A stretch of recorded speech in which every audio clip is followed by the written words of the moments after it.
Nous voilà début novembre et ça y est déjà les magasins ont sorti les décorations de Noël. De quoi nous faire penser que bientôt il va falloir préparer les cadeaux de Noël. Tu vas bientôt recevoir une colonie de magazines de jouets dans ta boîte aux lettres avec lesquels tes enfants vont entourer tous les jouets inclus dessus. Mais alors, comment trouver le bon jouet, celui avec lequel tes enfants vont vraiment jouer, celui qui va durer longtemps, qui va être le plus utile? Comment faire pour s'y retrouver parmi tous ces jouets? Bonjour et bienvenue à toi, chère mamounette. Ici, je te partage des astuces pour simplifier ton quotidien, alléger ta charge mentale et créer des relations harmonieuses avec tes enfants. Tout ça dans la bonne humeur et la simplicité. Alors aujourd'hui, on va parler cadeaux de Noël et surtout comment trouver les bons cadeaux de Noël. Eh bien, tout d'abord, regarde avec quel jouet tes enfants jouent le plus.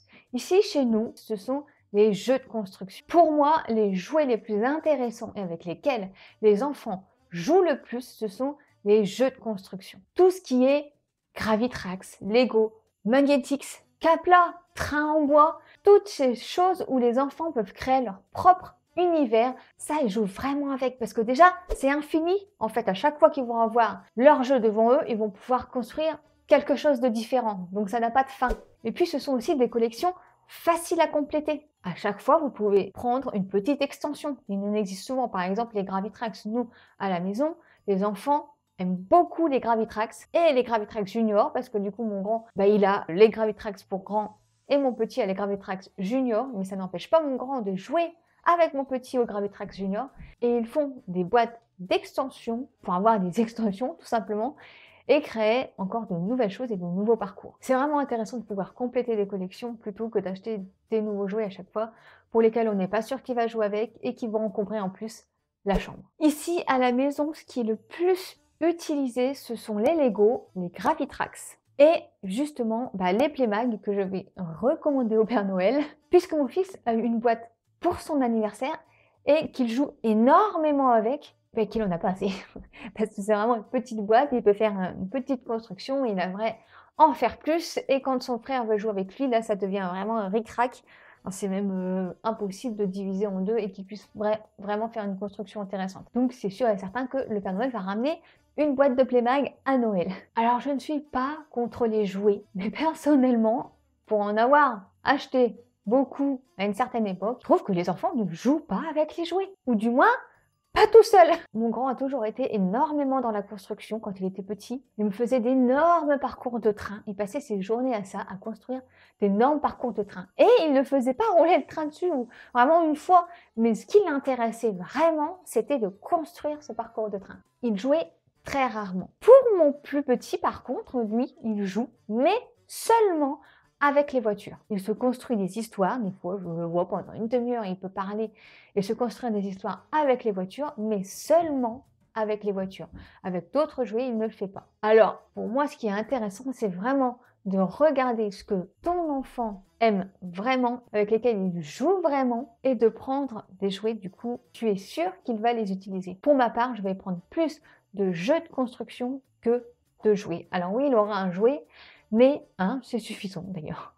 Le reste, ce sera des jeux de construction ou des jeux de motricité. Les jeux de motricité sont également des jouets avec lesquels les enfants jouent énormément. Je ne sais pas si c'est pareil chez toi, mais chez moi, eh bien avant que je n'achète des petits parcours de motricité, mes enfants prenaient tout ce qu'il y avait dans ma maison, chaises, coussins, bref, tout ce qu'ils pouvaient trouver pour se construire des petites maisons, des prisons. Alors moi, je joue beaucoup la prison, je ne sais pas si je dois m'inquiéter, mais ils se construisent des prisons et il y en a un qui va en prison et l'autre qui est le policier ou l'autre qui est le voleur. Avant, ils utilisaient tout et n'importe quoi pour se créer comme ça un environnement de jeu, alors que maintenant que j'ai acheté pas grand chose en plus, un tout petit parcours de motricité, alors là, ils adorent et ils l'utilisent tout le temps, tout le temps, tout le temps.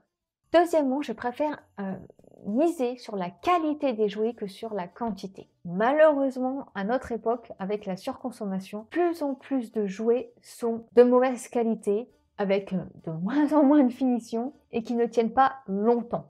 Et c'est tout à fait normal puisque les constructeurs de jouets, leur but c'est que vous achetiez des jouets. Donc s'ils font des jouets trop solides qui tiennent dans le temps, eh bien vous ne pourrez plus acheter de jouets régulièrement. Dommage pour eux, hein.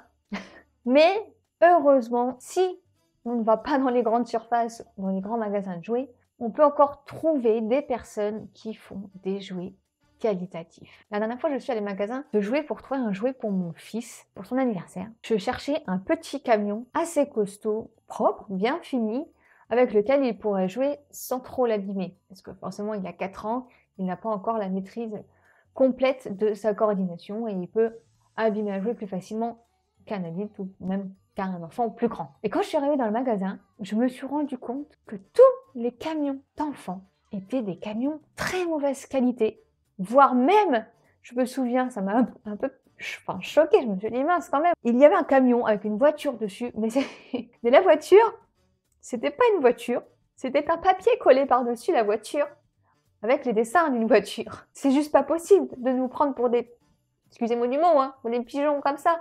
Et en plus, on nous fait payer ça assez cher quand même, pour la pauvre qualité que c'est, et vous savez que ça va pas durer longtemps. Quand j'ai fait le tour du rayon, j'ai trouvé un petit rayon avec vraiment des jouets de bonne qualité en métal et pas en plastique. Et là, vous pouviez tripler le prix.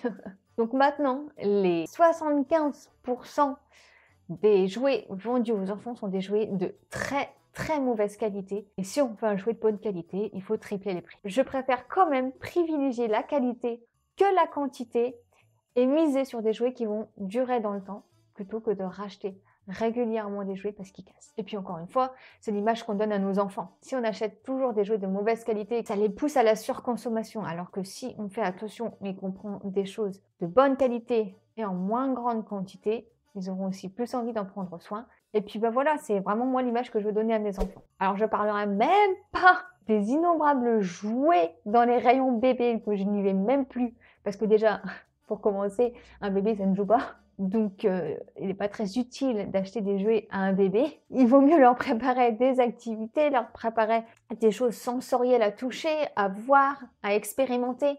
Mais des jouets en plastique, multicolores, multifonctions, ça n'a aucun intérêt pour un bébé. Et bien, c'est tout pour cette vidéo. J'espère qu'elle t'aura plu et qu'elle te permettra de choisir des cadeaux de Noël pour tes enfants. N'oublie pas de t'abonner, c'est par ici. Tu peux cliquer sur ma petite tête et tu peux aussi regarder une autre de mes vidéos qui sont juste ici. Je te dis à très vite dans une prochaine vidéo. En attendant, souris à la vie et elle te sourira. Je t'embrasse, à bientôt.